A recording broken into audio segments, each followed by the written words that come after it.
Madame, Monsieur, depuis le port sec de Bobo-Dioulasso, vous avez le bonsoir de votre magazine mensuel Grand Virage.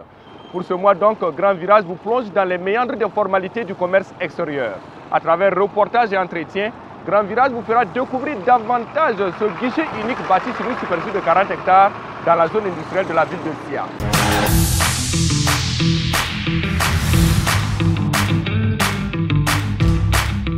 Fonctionnel depuis janvier 2010, le port sec de Bobo-Dioulasso est situé dans la zone industrielle le long de la voie ferroviaire et non loin de l'aéroport.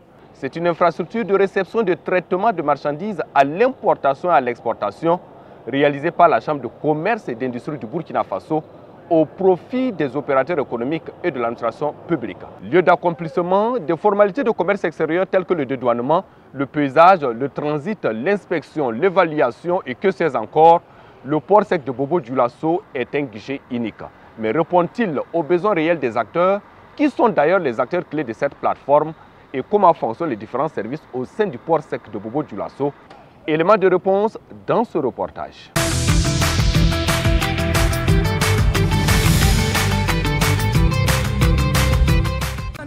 Port sec de Bobo-Dioulasso dans la zone industrielle. Ici, comme vous pouvez le constater, il n'y a point d'eau, donc pas d'accès à la mer. Juste une appellation pour illustrer le caractère complet de l'infrastructure en matière de formalités de commerce extérieur. Une plateforme qui reçoit du fret issu de la route et des rails. Un guichet unique pour toutes les formalités d'exportation et d'importation de marchandises. Ça va permettre de réduire les délais de traitement des dossiers. Au lieu qu'on fasse recours par correspondance à la douane pour qu'elle certifie un dossier, c'est bien vrai qu'actuellement les CMC sont un peu plus numériques, on a des outils de vérification, mais il y a aussi d'autres pans de la collaboration qui doivent se faire. Donc si nous sommes sur place, ça va beaucoup faciliter les choses. Et n'oubliez pas que c'est un milieu où tous nos acteurs y sont. Il y a les conducteurs routiers, il y a les transporteurs. Donc si on arrive à avoir un seul lieu où on fait l'immatriculation, on fait les visites techniques CCVA et on fait les certificats de première mise en circulation, ce serait une bonne chose pour nos usagers. C'est une infrastructure de réception et de traitement de marchandises à l'importation et à l'exportation réalisée par la Chambre de commerce et d'industrie du Burkina Faso au profit des opérateurs économiques et de l'administration publique, notamment l'administration des douanes. Un bureau principal des douanes de première catégorie. C'est un bureau qui est vraiment spécial, donc c'est là que non seulement les exportations, voilà, comme quand même l'Ouest c'est un grenier et il y a beaucoup d'exportations, donc en tout cas dans la journée on peut recevoir dans la vingtaine ou bien 30 camions pour l'exportation et pour les mises à la consommation on ne reçoit pas moins de 50, d'une cinquantaine. Voilà, mais ça dépend, ça varie selon les périodes. Il y a des périodes où pour la mise à la consommation, ça veut dire que le dédouanement, ce qui accomplit les formalités, c'est ça qui est plus important. Voilà, on peut atteindre les 70 par jour, il y a des moments où ça peut atteindre 70, la cinquantaine à 70 par jour. Et pour les exportations, il y a des périodes aussi où il y a beaucoup d'exportations. Là, par jour, on peut avoir peut-être plus de 50 déclarations. Par exemple, la période des manques, quand ça vient, quand même, il y a beaucoup de déclarations d'exportation. Sur place, nous avons tout, ce qui a même fait que certaines sociétés de transit ont des bureaux à l'intérieur. Je vois aussi qu'il y a des nouveaux bureaux aussi qui ont été construits pour pouvoir faciliter, par exemple, les opérateurs à être sur place. Donc, dès que nous sommes sur la plateforme, nous avons tout. Il y a le laboratoire national qui est présent, il y a aussi Sylvie qui est là avec la chambre de commerce sur place et la douane. C'est pour dire que dès que nous sommes sur les lieux, nous avons la possibilité d'accomplir tout sur place. Par exemple, quand on prend le temps mis avant et maintenant sont carrément différents parce qu'avant, comme il fallait forcément se déplacer pour aller dans les différentes localités et autres.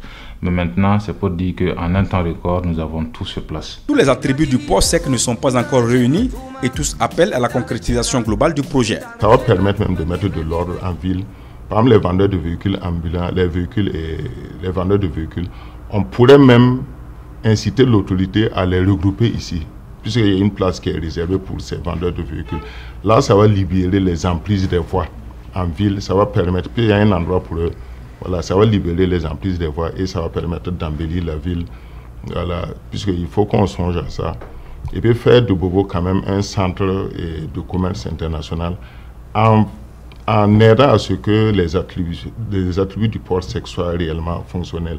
Parce qu'en ce moment, ça veut dire que on peut amener des marchandises qui sont en entrepôt. Et ça veut dire qu'entrepôt, ça veut dire que les formalités douanières ne sont pas encore, ça n'a pas été mis à la consommation d'abord.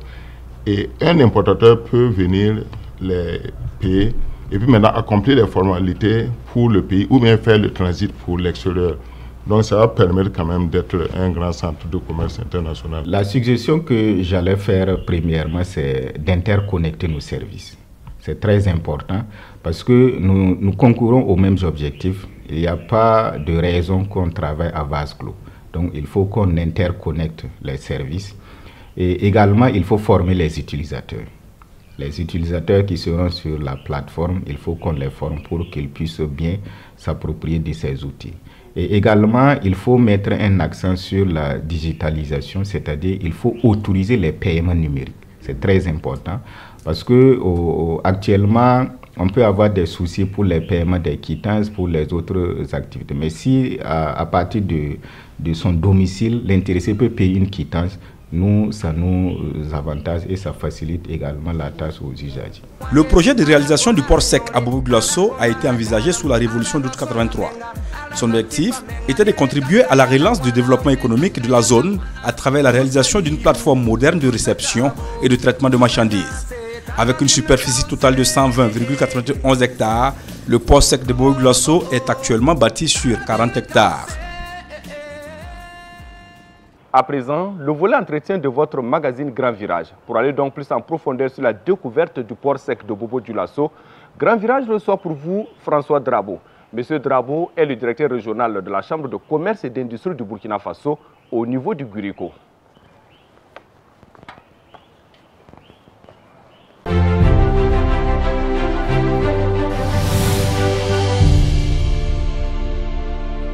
Comme annoncé, Grand Virage est reçu par M. François Drabo. M. Drabo est le directeur régional de la Chambre de commerce et d'industrie du Burkina Faso au niveau du Guriko. M. Drabo, bonsoir. Bonsoir.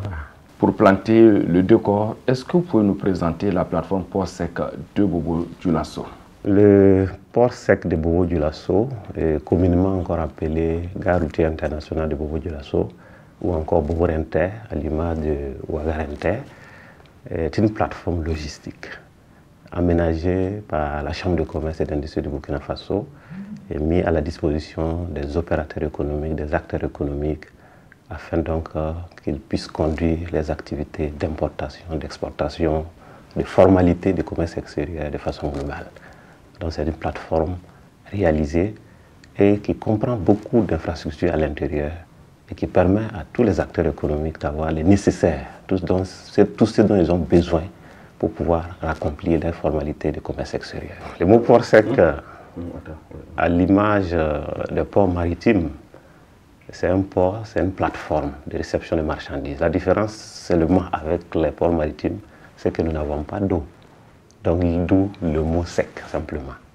Au lieu de recevoir les bateaux, nous recevons les camions et les trains qui utilisent principalement la voie routière et la voie terrestre. C'est ça la différence. On peut dire que c'est en tout cas l'un des postes d'entrée de recettes fiscales, de recettes douanières de l'État les plus importants au niveau donc du Burkina. Sinon, si ce n'est pas le premier, le deuxième. Voilà, nous n'avons pas moins de 220-225 milliards de francs CFA dégagés comme recettes douanières annuellement au niveau donc de la plateforme.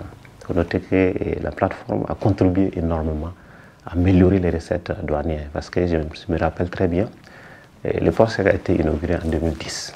Avant 2010, les opérations se passaient sur un autre site. Et en 2010, de 2010 à 2024 aujourd'hui, si vous observez l'évolution des recettes douanières, vous allez être en tout cas édifié. De 35-38 milliards quand ils venaient au port sec, nous sommes à 220-225 milliards aujourd'hui. Cela veut dire que le port a contribué à permettre d'éviter les déperditions, voilà, en termes de recettes douanières. Et en plus, et comme l'idée même de la création du port sec, c'était un peu approvisionner les industries au Burkina, notamment à Bobo-Dioulasso. Bobo étant la capitale économique du Burkina, l'idée du port, c'était vraiment rapprocher les matières premières au profit donc de ces industries. C'est pourquoi la création du port a été faite dans la zone industrielle, pour permettre à toutes les industries qui sont dans cette zone-là, lorsqu'ils emportent leurs matières premières, facilement, la plateforme est à leur disposition, peuvent dédouaner rapidement leurs matières premières et puis ravitailler, ça permet de gagner en temps, comme je l'ai dit également, de gagner en coût. Et Bobo également étant un carrefour, vous voyez que Bobo est à l'intersection entre la Côte d'Ivoire, le Mali, le Ghana, c'est vraiment une zone carrefour. Donc, réaliser une telle infrastructure répondait vraiment à la nature même de la ville. Carrefour, une ville des champs, une ville commerciale. Tout le monde sait que Bobo est une ville commerciale. Donc, la réalisation de l'infrastructure venait répondre également, accompagner la dynamique donc, de cette ville aussi dans son rôle de ville carrefour et de ville industrielle. Mais c'est un vieux projet. Il faut noter que c'est un vieux projet qui a été maturé depuis les années 83 sous la Révolution. Vous avez un peu appris que la Révolution voulait faire de Bobo vraiment cette ville, en tout cas tournante de l'activité économique du pays. Donc, naturellement, la Chambre de commerce en son temps a été attributaire de ce terrain qui fait 120 hectares au total, pour pouvoir réaliser une infrastructure de telle nature et mettre à la disposition des opérateurs économiques. Et nous sommes dans les différents phasages. Nous avons commencé avec 19 hectares. Aujourd'hui, nous sommes à 40 hectares. Cela veut dire qu'il y a encore 80 hectares qui sont là.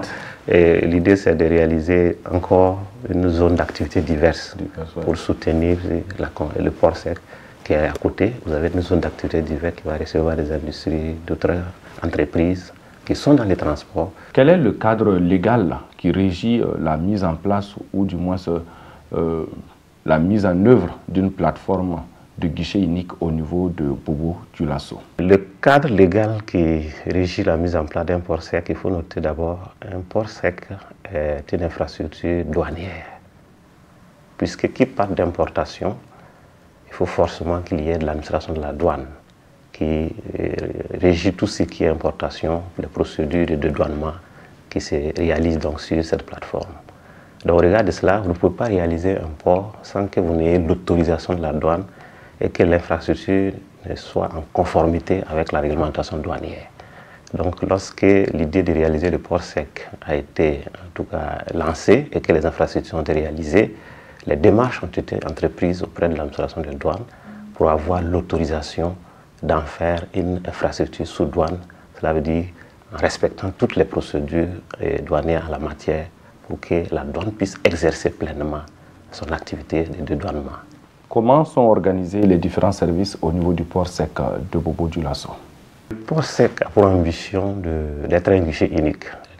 L'idée du port sec, c'est vraiment pour réunir l'ensemble des acteurs, comme je l'ai dit, qui interviennent dans les formalités du commerce extérieur. Pour cela, vous voyez qu'au niveau de l'environnement douanier au Burkina, c'est vrai que c'est la douane qui fait le dédouanement, mais il y a un certain nombre d'acteurs qui interviennent, qui fournissent un certain nombre de documents, de certificats, qui permettent à la douane également de faire son travail. Donc c'est pourquoi nous avons travaillé à ce que l'ensemble des infrastructures répondent aux besoins de toutes les structures publiques ou privées même qui interviennent dans les procédures de dédouanement. C'est pourquoi sur la plateforme, vous avez le laboratoire national de santé publique qui délivre des certificats de conformité pour tout ce qui a trait à la santé humaine ou animale. Vous avez le phytosanitaire, vous avez le conseil burkinabé des chargeurs, toute l'administration publique qui intervient dans le processus de dédouanement ou dans les formalités de commerce extérieur sont représentées au port. En plus de cela, vous avez le secteur privé qui est également là. Vous savez que la douane travaille avec les commissionnaires agréés en douane. Vous ne pouvez pas dédouaner une marchandise sans passer par des commissionnaires agréés en douane. Et c'est la réglementation qui l'exige. Ces structures sont également présentes au port et qui travaillent en collégialité, en conformité avec l'ensemble des acteurs qui sont sur la plateforme, de telle sorte que lorsqu'un opérateur économique se rend avec sa marchandise sur la plateforme pour le dédouanement, il n'est pas assorti à aller encore accomplir d'autres formalités ailleurs qui sont souvent de perte de temps, également de coûts supplémentaires qui peuvent augmenter les frais liés donc à ces opérations d'importation et d'exportation. Donc nous avons travaillé à ce que l'ensemble des structures soient présentes. Tout n'est pas totalement au complet, mais nous travaillons toujours pour que cela soit au complet possible, pour que l'ensemble des services qui interviennent dans le processus de douanement soient sur la plateforme. Donc nous entretenons de très bonnes relations avec ces partenaires. Nous avons des plateformes d'échange, nous avons créé un cadre de concertation de telle sorte que l'ensemble des acteurs puissent interagir lorsqu'il y a une difficulté à un niveau donné, pour que nous puissions en tout cas regarder comment on peut trouver des solutions pour accompagner efficacement les opérateurs économiques afin que le port reflète réellement cet esprit de guichet unique. Concrètement, sur le terrain, comment se passe la collaboration entre les différents services qui se trouvent au niveau du port sec de Bobo-Dioulasso? Oui, comme je le disais tantôt, nous avons un cadre de concertation des acteurs de la plateforme, tous ceux qui sont physiquement présents, et nous avons créé ce cadre-là et nous essayons de tenir cela de façon trimestrielle. Et nous partageons les difficultés que chaque acteur rencontre et nous essayons ensemble de trouver des solutions. La collaboration est parfaite. Si vous avez un service qui constitue peut-être un goulot d'étranglement dans les maillons, dans la chaîne, on essaie de voir, comprendre les problèmes et ensemble on fait proposer des pistes de solutions afin donc de pouvoir lever en tout cas ces goulots d'étranglement. Donc il y a une bonne collaboration, une parfaite bonne collaboration entre les structures qui sont présentes au port. Et vous avez fait un peu le tour au port sec. Vous avez vu que l'ensemble des structures, leurs infrastructures, c'est vrai que chacun travaille de façon autonome selon ses procédures, puisque chacun représente une structure bien donnée, fonctionne suivant ses procédures internes, mais nous travaillons à ce que toutes ces procédures-là soient en symbiose. Quelles sont les attentes de la Chambre de commerce et d'industrie du Burkina Faso pour le bon fonctionnement de ce guichet unique? L'attente de la Chambre de commerce envers toutes ces structures pour le bon fonctionnement du port sec, de telle sorte à ce qu'il reflète l'image que nous recherchons et que chacun puisse améliorer ses procédures.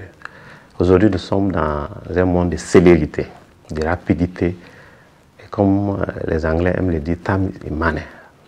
Voilà, donc la célérité dans les opérations aujourd'hui est une priorité, même au niveau de l'administration des douanes et même sur le plan mondial. Vous voyez, le commerce mondial est géré par l'OMC. Et aujourd'hui, à l'OMC, la facilitation des échanges, la célérité est un mot d'ordre qui est donné. Donc, il ne faut pas que lorsque les marchandises arrivent, qu'à cause peut-être des structures qui ne sont pas efficaces, qu'il y ait encore des goulots d'étranglement, vraiment ça pose un problème. Donc notre souhait, notre attente à l'endroit de l'ensemble de ces structures, à l'ensemble de ces partenaires, c'est de faire de telle sorte que ces dernières puissent améliorer les procédures. Améliorer la procédure, l'efficacité des procédures, et cela passe nécessairement par la digitalisation. Il faut que vraiment nous inscrivons tous par la numérisation des procédures, de telle sorte qu'on limite au maximum le contact physique avec les opérateurs et qu'un opérateur depuis chez lui à la maison puisse, à travers les plateformes qui vont être mises en place, intervenir pour pouvoir accomplir ces opérations sans difficulté. Quelles sont les difficultés auxquelles vous êtes confrontés dans le fonctionnement de cette plateforme multifonctionnelle? Le surpoids des camions que nous recevons au gabarit qui constitue vraiment un vrai problème à notre niveau. Donc la dégradation des routes, la dégradation des plateformes de stationnement constitue vraiment un problème. Et si les mesures actuellement prises permettront de résoudre ce problème, vraiment nous sommes les plus heureux. Voilà. Les autres difficultés, vous voyez, vous êtes avec un monde de chauffeurs, apprentis, souvent, qui ne respectent pas un certain nombre de règles sur la plateforme, telles que faire le feu, un certain nombre de comportements à ne pas avoir. Ce sont des difficultés, mais c'est des communications continuelles que nous sommes en train de faire pour les sensibiliser sur plusieurs thèmes, pour les permettre de comprendre que lorsqu'ils sont dans un secteur d'activité, il y a un minimum de règles à respecter. Les feux ne sont pas autorisés et vos véhicules doivent avoir au moins le minimum d'extincteurs. Et en cas de problème, que vous puissiez intervenir pour pouvoir donc étouffer en tout cas tout ce qui est feu. En perspective, qu'est-ce que vous prévoyez comme réforme pour améliorer ou du reste pour que le port sec de Bobo réponde réellement aux normes en vigueur en la matière? Oui, d'autres perspectives, comme je l'ai dit, nous travaillons à des infrastructures. Au début, quand je présentais le port sec, peut-être que je n'ai pas fait référence à l'ensemble des infrastructures. Comme je l'ai dit, quand vous rentrez au port, vous avez la première opération que vous devez faire, c'est le paysage, pour qu'on puisse connaître exactement le tonnage des marchandises que vous transportez. Ce que vous avez transporté depuis la frontière ou depuis le port d'embarquement à destination, est-ce qu'il est vraiment, le tonnage est identique? Donc les infrastructures que nous avons au port, les magasins, les plateformes, les stationnements, ce sont des infrastructures qui s'usent avec le temps. Donc c'est de permettre que ces infrastructures soient toujours à bon niveau, la maintenance de ces infrastructures. Ce sont vraiment ces idées que nous avons, ces perspectives que nous avons, c'est pourquoi nous avons entrepris l'extension de la plateforme du port sec en réalisant par exemple un deuxième pont bascule qui permet donc de prendre la relève au cas où l'autre pont est en panne, automatiquement l'autre peut assurer donc la permanence. Également les scanners. Vous voyez qu'aujourd'hui nous sommes dans un monde un peu où la sécurité est vraiment une question prioritaire. Il faut forcément qu'il y ait un scanner qui permet de scanner l'ensemble de la cargaison, de telle sorte que lorsqu'il y a des anomalies ou bien lorsqu'il y a d'autres choses qui sont cachées à l'intérieur donc de ces camions qui arrivent donc au port, que nous puissions les détecter et pouvoir donc réserver un traitement idéal. Les plateformes, vous voyez aujourd'hui, c'est pourquoi je salue l'initiative de l'État aujourd'hui qui travaille à ce que les camions puissent respecter les normes, notamment le respect du règlement 14 en termes de gabarit, en termes de poids. Parce que nous réalisons des plateformes, mais rapidement, ces plateformes sont dégradées. Parce que les poids que les camions transportent souvent sont au-delà de la norme autorisée. Quelle que soit votre bonne volonté d'aménagement des plateformes de stationnement de ces camions-là, lorsque les poids ne sont pas respectés, rapidement ces plateformes sont dégradées. Donc nous avons en perspective vraiment de pouvoir mettre à niveau toutes ces plateformes à travers l'extension que nous avons faite au cours donc, de l'année 2022 et 2024. Et notre souhait est que ces plateformes que nous avons aménagées là puissent être maintenues à l'État, à travers donc, bien sûr, comme l'État a pris les mesures pour pouvoir, en tout cas, réglementer et puis corriger tout ce qui est imperfection dans les tonnages autorisés à transporter, que nous puissions avoir toujours des plateformes à bon niveau pour permettre aux opérateurs économiques d'avoir une infrastructure toujours de qualité pour conduire leur activité.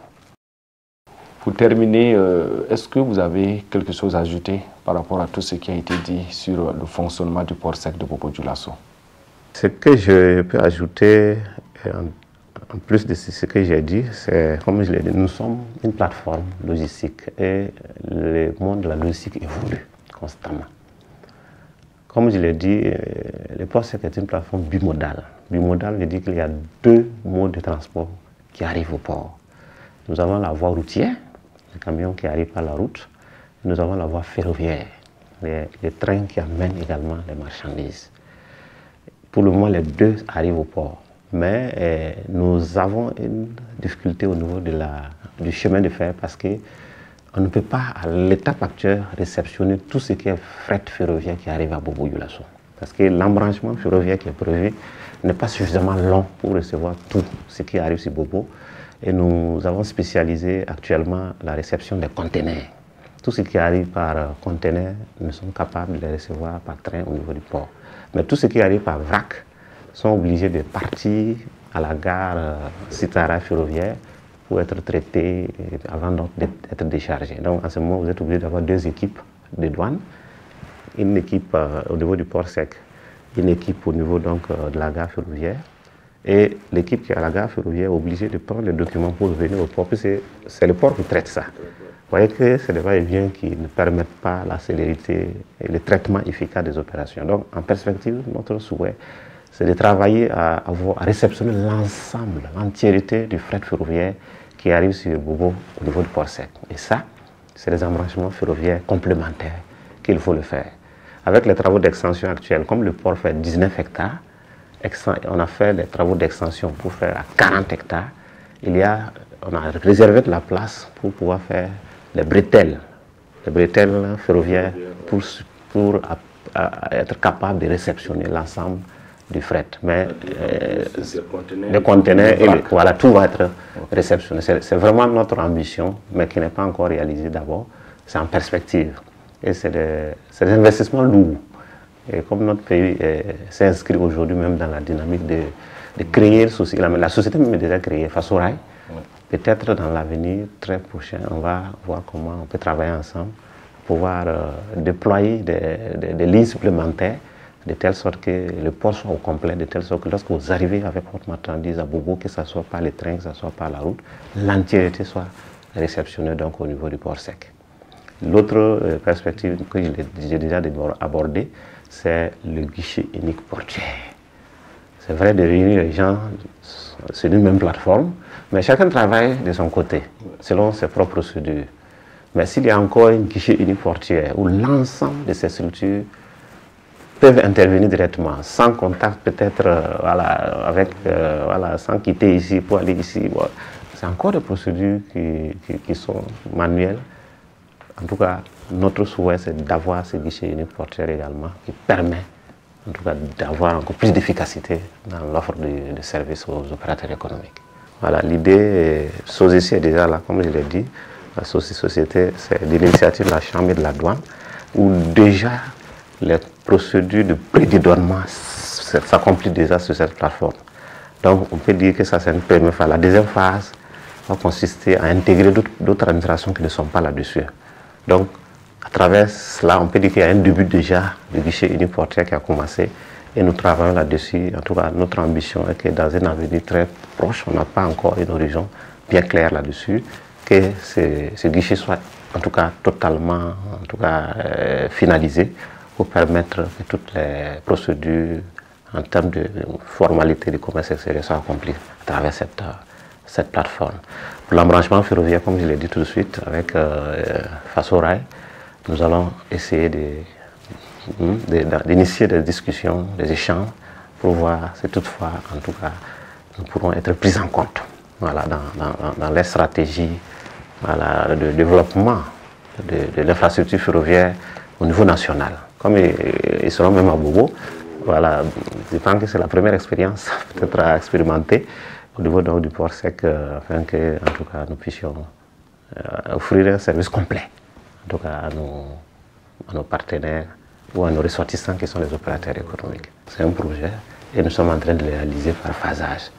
La prochaine phase, c'est la zone d'activité diverse qui va recevoir des industries, des entreprises, en tout cas de divers domaines. Vous avez déjà la société cimenterie qui est déjà installée, voilà, Cimasso, et d'autres seront également appelés.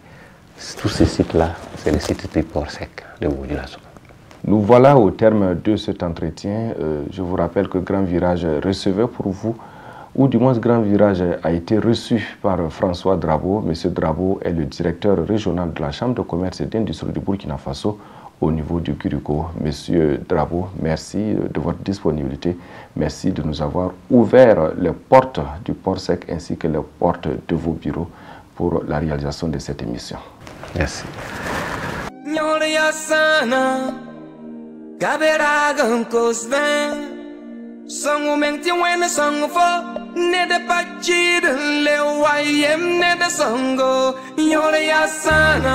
Madame, Monsieur, on s'arrête ici pour ce numéro de Grand Virage. Merci d'avoir été des nôtres.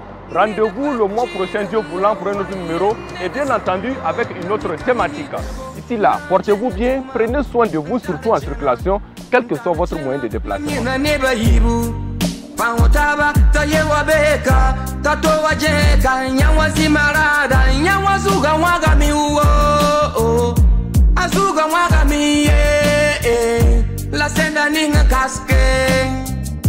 Asenda ninga kaske, ragu konta waye, ala komane yore, ala komana ka.